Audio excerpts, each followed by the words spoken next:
At this point, I usually read a letter from a website member that contains a situation and a question, and then I respond to the question. In this case, I'll be reading a letter, but it's a description of how someone's life has changed as a result of real love. I've known this man for nearly 3 years. When I first met him, he was very angry at everyone, everything.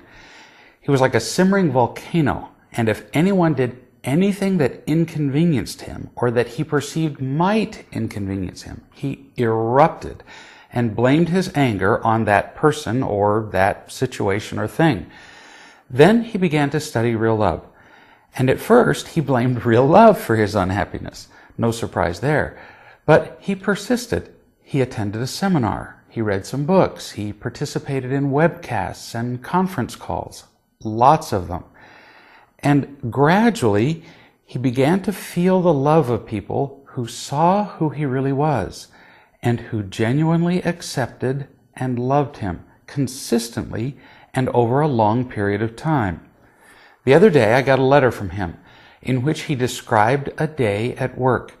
He's a salesman for a company that makes a piece of medical equipment used by patients in their homes. He said this: "My morning drive began by sitting in traffic for 47 minutes due to an accident up ahead. But I wasn't stressed because I'd left home an hour earlier than necessary so I would have the time to be prepared and relaxed for my first patient. During the drive, I caught part of a Real Love conference call and then made 2 individual Real Love calls before arriving at the hospital 10 minutes before my first scheduled patient with absolutely no anxiety.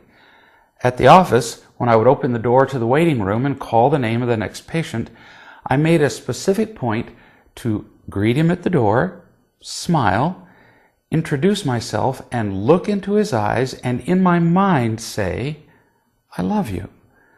My passion for the product was clearly evident, but my greater desire was for each patient to see that I cared about their happiness. During my presentation, I always looked into their eyes and allowed their questions to direct what I said. I was rewarded by them all opening up and sharing the fears and concerns that they had since surgery. Because we were both open and direct, our appointments did not go overtime either.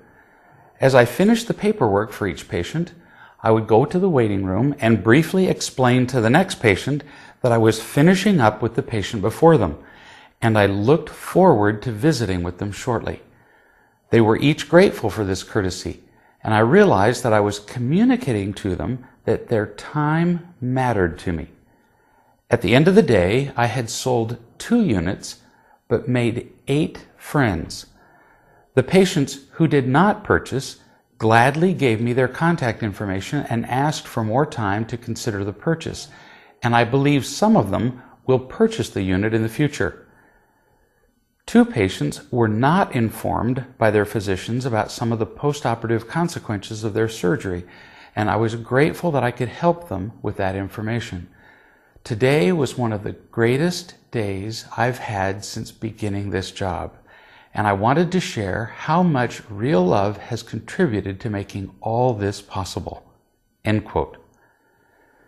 This man did what it took to find the real love he needed in his life, and then he went a step further and began to share it with others. And he realized that the people around him carry that need for love everywhere, including to the workplace, as employees, as bosses, and as customers. And it has revolutionized the way he functions on the job.